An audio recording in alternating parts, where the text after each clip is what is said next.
आज का press conference जो आपने रखा है ये मैं मेरे कैंपेन को स्टार्ट करूंगा इंशाल्लाह, और जो 10 प्रॉमिस मैं इंटाली असेंबली कॉन्स्टिट्यूंसी के लिए रखता हूं वो आपके सामने मैं रखना चाहूँगा। पहली प्रॉमिस कि इंटाली असेंबली हलके में नए अस्पताल की ज़रूरत है, स्पेशली विमेन और चिल्ड्रन केयर के लिए, तो ये मेरा पहला प्रॉमिस है। दूसरा, मेरी तरफ से, मेरी टीम के तरफ से पूरी तरीके से लीगल सपोर्ट दी जाएगी हर एक विक्टिम को जो इस कॉन्स्टिट्यूंसी में है। एसआईआर के जो भी जितने विक्टिम है उनको फुल सपोर्ट दिया जाएगा। तीसरा, एक separate institute for free training of women safety and skill development, खास तौर पे महिलाओं के लिए स्किल डेवलपमेंट के लिए और सेफ्टी ट्रेनिंग के लिए एक नई इंस्टीट्यूट का मैं वादा। मेनेस से लड़ाई करने के लिए मेरा वादा है, रिहैबिलिटेशन सेंटर का अगर जरूरत पड़ा वो करेंगे, और ड्रग सप्लाई को ड्रग पेडलर्स असेंबली में खास तौर पे चप्पल इंडस्ट्री काफी नुकसान हुआ है कुछ दिनों में, उसको रिवाइव करने का पूरा कोशिश। 9 पॉइंट, कोई भी एलिगेशन करप्शन का हो, इन्फ्लुएंस का हो किसी भी गवर्नमेंट बॉडी के, गवर्नमेंट ऑफिसर के खिलाफ, उसकी फुल अकाउंटेबिलिटी का मैं वादा करता हूं। और 10वां, special women cell, grievance cell, assembly constituency के अंदर जितने भी थाने होंगे उनकी जो है मैं इंतजाम करने का वादा करता हूं। आप सब जानते हैं कि असेंबली कॉन्स्टिट्यूंसी एक जमाने से, जब से कॉन्स्टिट्यूंसी बनी है,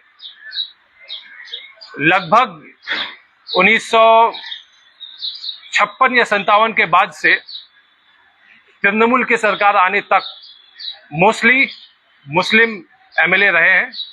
बीच में एक बाई इलेक्शन भी किसी का रहा है। मुख्तलिफ पार्टियां रही हैं, कांग्रेस रही है, सीपीएम सीपीआई रही है, और जब से तृणमूल की गवर्नमेंट है तो स्वर्ण कमल साहब 3 टाइम एमएलए रहे हैं। तो मेरा यह मानना है कि तृणमूल के जो कुछ सलाहकार हैं वो अगर ये कहते हैं कि मुस्लिम कैंडिडेट होने से हिंदू भाइयों का वोट नहीं मिलेगा, मैं इससे इत्तेफाक नहीं रखता, बल्कि मैं समझता हूं कि अगर लायक कैंडिडेट दिया जाए तो जनता जो है उनको पसंद करेगी और उनको वोट देगी। अब अगर आपका कोई सवाल हो तो आप पूछ सकते हैं। साहब, पहला सवाल ये है कि मैंने कुछ दिन खबर देखा था कि इस तरह से उसका मैंने देखा था कि एक आया था आपका प्रेस कॉन्फ्रेंस किया था आपने, उसमें जो है देखा था कि उस पार्टी से आप चुनाव लड़ रहे, लेकिन उसका क्या हुआ, ये पहला सवाल है। दूसरा सवाल है कि प्रवक्ता आप जो है काफी अरसे से जो है टीएमसी के, तो ये क्या हो गया कि आप जो है एक इंडिपेंडेंट कैंडिडेट में जो है इस तरह से चुनाव लड़ रहे हैं और एक टीएमसी के खिलाफ में जा रहे हैं? नहीं, कुछ एक ब्रीफ पीरियड के लिए मैं तृणमूल का ऑफिशियल स्पोक्स पर्सन रहा हूँ, ब्रीफ पीरियड के लिए, पर मैक्सिमम जो है मैं as an individual Mamata Banerjee का सपोर्टर रहा हूँ, क्योंकि जो माहौल है, सियासी माहौल, उसके हिसाब से वही मेरा फैसला था। तृणमूल एक बहुत बड़ी पार्टी है, उसमें कई सारे ऑर्गेनाइजेशनल स्ट्रक्चर है, उनकी मर्जी, वो जिन्हें चाहे टिकट दे। मैंने इरादा किया कि टीवी से उतरकर अब वो वक्त आया है कि फील्ड में मैं काम करूं जनता के लिए। टीवी में तो मैं लड़ाई करता ही रहा हूं और इंशाल्लाह लड़ाई करता रहूंगा, लेकिन फील्ड में भी उतर के मैं लड़ाई करना चाहता हूं। जब यह फैसला मैंने लिया कि इंडिपेंडेंट, शुरू से ही हमारा ये इरादा था कि जब टिकट नहीं पार्टी देती तो इंडिपेंडेंट खड़े होने का हमारा प्रोविजन है कॉन्स्टिट्यूशन में, संविधान में। तो मैंने ये फैसला लिया कि इंडिपेंडेंट लड़ा जाएगा, लेकिन ब्रीफली एक बहुत छोटे पीरियड के लिए मैंने ये भी कंसिडर किया कि एजेयूपी के टिकट से इंटाली हल्के से चुनाव लड़ा जाए। पर अल्टीमेटली यही हुआ कि मैंने इंडिपेंडेंट, मैं उम्मीदवार हूं इंटाली हल्के से, और मेरा चुनाव चिन्ह बाइनोक्यूलर्स है, दूरबीन। बहुत कम दिन बचा हुआ है, कैसे आप प्रचार करेंगे? नहीं, मेरे नजर में अच्छा खासा दिन बचा हुआ है, लगभग 2 हफ्ता वक्त है प्रचार के लिए। 29 तारीख को ये वोट होगा। आपका कहना सही है कि दूसरी पार्टियां तो कई दिनों से लगी हुई है, और यहीं पे मेरा सवाल है, यहीं पे मेरी सोच है, जो मैं एक अलग सोच रखता हूं इस मामले में, कि पॉलिटिक्स एक कमाई का जरिया या प्रोफेशन नहीं होना चाहिए।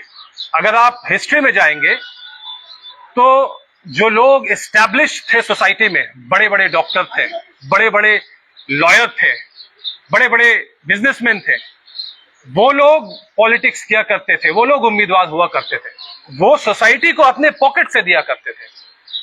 लेकिन अभी ऐसा हो गया है कि पॉलिटिकल पार्टी, जो किसी जमाने में एक सामाजिक संगठन हुआ करता था, आज एक कॉर्पोरेट कंपनी की जैसी हो गई है। आप एग्जाम्पल देख लें, भारतीय जनता पार्टी दुनिया भर में मेरे ख्याल से सबसे ज्यादा पैसा रखने वाली पार्टी है, सबसे ज्यादा पैसा है उनके पास में, और जो चाहे वो पैसे के बल पे कर लेते हैं। तो समाज में ये बदलाव ऐसा होने की जरूरत है, और ये मैं सिर्फ अपनी बात नहीं कर रहा, काफी लोगों से मेरी बातचीत होती है, जो रिटायर्ड आईपीएस आईएएस ऑफिसर्स हैं, जो टीचर्स हैं, जो समाज के प्रोफेशन में हैं, डॉक्टर्स हैं, लॉयर्स हैं। मैं इन लोगों से काफी दिनों से बातचीत मेरी चल रही थी। उन्होंने ये भी इच्छा जाहिर किया, और जौहर सरकार का एक एग्जाम्पल दिया, कि एक इंडिविजुअल को अपनी बात रखने का पार्टी के फ्रेमवर्क में भी हक होना चाहिए। अगर वो एक बात पार्टी के फ्रेमवर्क से बाहर चला जाए किसी मुद्दे पे, फॉर एग्जाम्पल आरजी कार के मुद्दे पे, तो हमने देखा जौहर सरकार को रिजाइन करना पड़ा प्रेशर में आके। तो इस तरह के बहुत सारी बातें हैं जो हम सिविल सोसाइटी में करते हैं चर्चा, और आने वाले दिनों में यही देखा जाएगा कि कोलकाता शहर में कई सारे वार्ड में मीनिंगफुल लोग इंडिपेंडेंट होकर के सामने आएंगे और चुनाव लड़ेंगे। इंटाली विधानसभा को क्यों चुना? इंटाली विधानसभा में बहुत बड़ा एंटी इनकम्बेंसी फैक्टर है। वहां पे आज के डेट में जो रूलिंग पार्टी के कैंडिडेट हैं, वो एक परिवारवाद की तरह देखा जा रहा है, उनके खिलाफ एंटी इनकम्बेंसी है। मैं असेंबली कॉन्स्टिट्यूएंसी में लोगों से मिला हूं, बातचीत मैंने किया हूं प्रचार शुरू करने से पहले, उनकी बातों को समझा कि उन्हें क्या जरूरत है, उन्हें क्या शिकायत है, ताकि जब तक कि वो शिकायत को मैं सुनूंगा नहीं, मैं उनका समाधान नहीं दे पाऊंगा। शिकायत तो ऐसा भी है कि पिछले 5 साल में कई ऐसी गलियां हैं कॉन्स्टिट्यूएंसी के अंदर में जहां एमएलए स्वर्ण कमल साहब गए ही नहीं। तो कॉन्स्टिट्यूएंसी असेंबली, क्योंकि मेरा इलाका है, मैं बचपन से इसी इलाके में पला बड़ा हूं, तो इसलिए मैंने इस इलाके को चुना हूं। आपके शरीर साफ सुथरा है और देखने में भी खुशबू है, तो क्या इसका कुछ फायदा होने वाला है? अच्छा फायदा होगा? मैं उम्मीद रखता हूं, और इसका फायदा होगा या नहीं होगा, जनता फैसला करेगी। मैंने अपनी सारी जिंदगी मेहनत और मुशक्कत की है, पढ़ाई के मामले में हो, बड़े होते वक्त जो हमने कोर्ट में या कॉलेज में या कंपनी में, जब मैं इन हाउस काउंसिल था, तो ये जो पॉलिटिक्स होता है इनविजिबल, ये जो एम कम्युनिटी को इनविजिबल कर दिया जाता है, इसको मैं लड़ता आया हूं, मैं इसको स्ट्रगल करता आया हूं, मैं हार नहीं मानता। तो मैं समझता हूं कि इंसान को कभी हार नहीं मानना चाहिए, लड़ते रहना चाहिए, तो मैं अपना लड़ाई जारी रखूंगा, जनता के बीच में जाऊंगा, जनता से अपील करूंगा।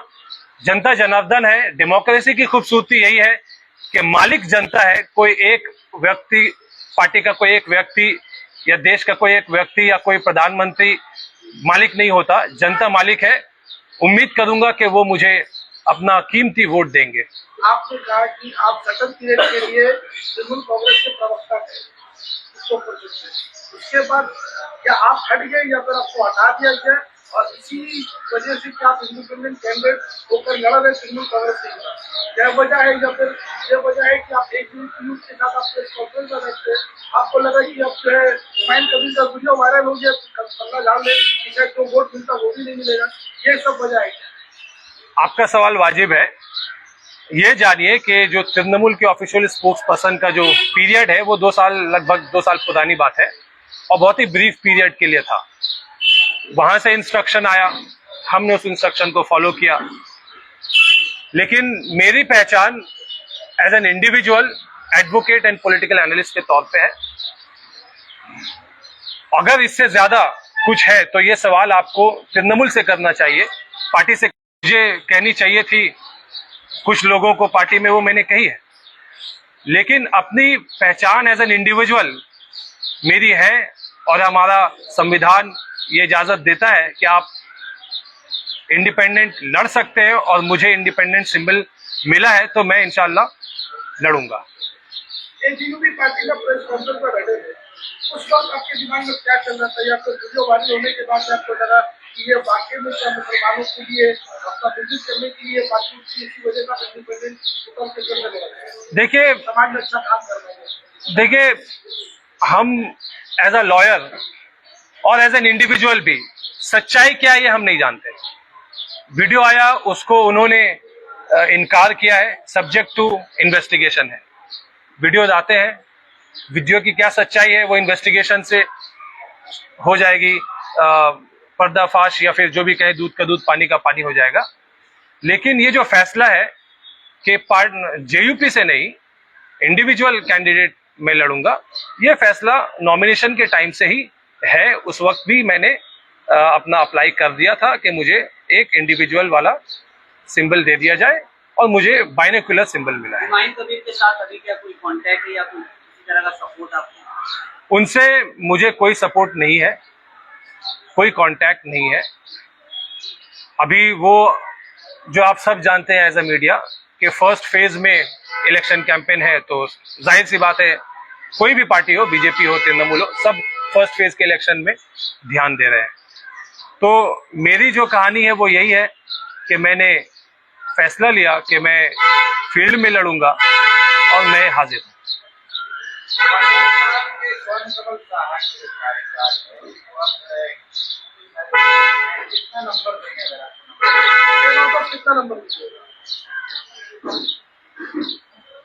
देखिए, स्वर्ण कमल साहा ने उतना कुछ खास काम नहीं किया जितना खास काम होना चाहिए। मेरी निजी ये सोच है कि इंटाली असेंबली में बहुत स्कोप है काम करने का, जो एज एन एमएलए वो कर सकते थे या करवा सकते थे। अब जनता के सामने रिपोर्ट कार्ड पेश करना उनका काम है। आज जो एमएलए के कैंडिडेट हैं पार्टी की तरफ से और उनके पुत्र भी है, वो अपना रिपोर्ट कार्ड पेश करेंगे और मैं अपना प्रॉमिस लेकर के जनता के बीच में जाऊंगा। मैं उनसे कहूंगा कि आप हमेशा कहते हैं कि कोई थर्ड ऑप्शन हो, एक तरफ बीजेपी है, एक तरफ तृणमूल हो है, कोई न्यूट्रल फेस हो, तो ये मैं आ गया हूं। आप मुझे वोट दें और मौका दें, मेरी यही अपील है जनता से। एक तरफ कांग्रेस है, दूसरी तरफ कांग्रेस पार्टी है, सीपीआईएम की कैंडिडेट है, वहाँ पे बीजेपी है, साथ में आप एक यूपी है और उसके साथ लग रहा है उसी ट्रेन में आप भी सवार है।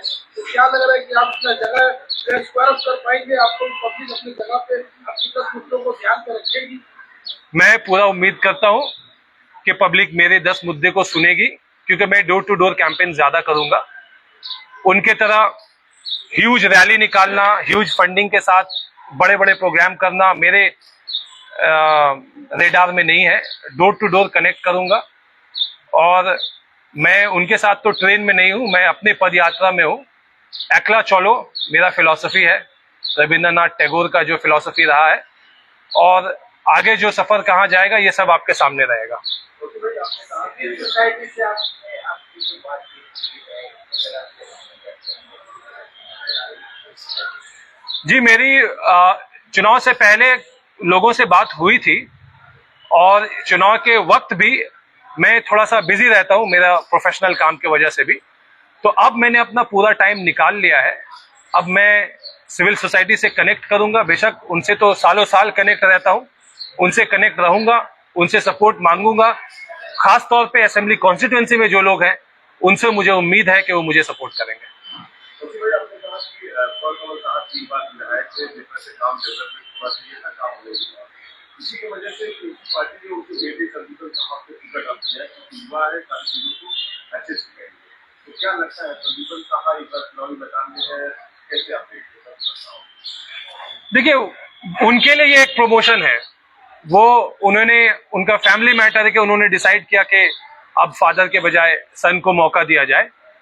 तो दूसरे के भी बेटे हैं, दूसरे भी दावेदार हैं, और मेरा ये मानना है कि ये सोच कर देना कि एक मुस्लिम प्रत्याशी अगर दे दिया जाए तो उन्हें वोट नहीं मिलेगा, इससे मैं इत्तेफाक नहीं रखता।